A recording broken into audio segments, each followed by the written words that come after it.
So, Jujutsu Kaisen 0 is finally released in the West. For us in the UK, it came out on March 18th. I think there were ways where you could watch it like earlier, maybe on the, I think 15th or 16th, I think, but generally in sort of the UK and the US and some other countries, it's come out on March 18th, 2022.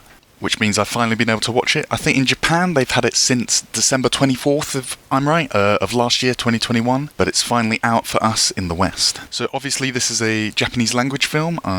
So if you're watching it, it will have subtitles. I think it's probably a dub, but, I didn't watch that. So far the film has had, I think, a box office around $107 million, I think. But obviously that's going to increase, now that it's releasing around the world. The film is directed by Sung-Hoo Park, who I think he directed the original series as well, so it's a continuation of that. I've been lucky enough to see it 2 times already. I've seen it once in IMAX and once in a normal cinema, and they've both been a pretty good experience. One of the key voice actors you'll probably hear if you sit here, the Japanese dub, is Ogata Megumi, who plays Yuta, who's sort of the protagonist of this film. Notably, she plays Shinji, so if you've seen Evangelion, then you'll probably notice her voice acting in this film. So yeah, it's been quite nice to see another anime film in the cinema, really, because the only other one I've seen so far is Mugen Train, so it's good to see these sort of anime films finally coming out in the cinema, so we get the full cinema experience that we might have missed out on for other anime films that have come out in the past. So, as expected, this film has pretty wicked animation. There's quite a few fight scenes in this film, and they're all pretty smooth, which is great to see. It's sort of what you'd, I guess, expect from an anime film. And as it's a Mappa special, they've done a pretty good job on this. So, to just discuss the story a little bit, in sort of the first half of the film, there's this character called Yuta, and he's sort of been cursed by his sort of childhood friend Rika, who they promised to get married, and she sadly ended up dying and sort of ended up as a curse on him, and she sort of comes out to sort of protect him when anything bad's happening to him. And sort of similar to the original anime series, he's sort of sentenced to be executed in secret, a bit like Yuji in the original series, but then Gojo comes along and stops it and sends him to Jujutsu high school, and then the film sort of just goes from there. And yeah, overall it's got quite a sweet story. So the main characters that you sort of see sort of the start of the film, there's Panda, Maki and Toge, you've obviously seen in the original series if you've seen that.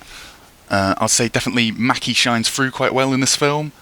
She's definitely got quite a lot of screen time and spotlight on her, and you definitely see more character development of her. Overall, this film, it has all the bells and whistles that we've seen from Jujutsu Kaisen before. It's got all the funny jokes, it's got the chibi moments of the characters. Overall, it's a pretty good prequel for the series. Now, one thing watching this film is I think it might have, obviously it's a film, so it's probably got higher quality and more effort put into it, but I think they might have cleaned up, I guess, the lines of the animation. I was looking back on some of the other clips from the actual TV series, and it seemed like the lines were sort of cleaner almost on the characters, so that's something to look out for. Maybe it's just Mappa's evolution as they've grown, but yeah, overall to me it did seem like the sort of character lines were a bit cleaner almost. So yeah, just talking a bit about the story, I guess coming back after this, it's going to be sort of interesting because we almost have 2 protagonists in the series now,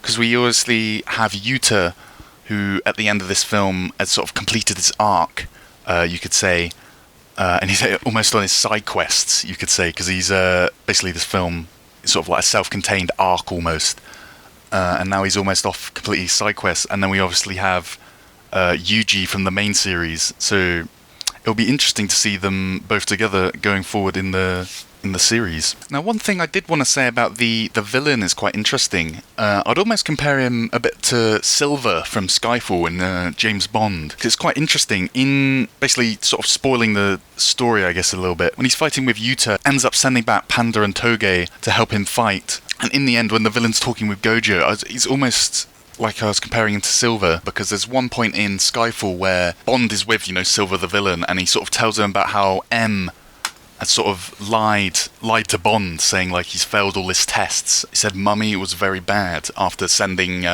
Bond out knowing that he'd likely die. And it's interesting because the villain in this, he sort of says to Gojo sort of a similar thing, because the villain was sort of saying that Gojo was sending back Panda and Toge knowing that they'd probably die.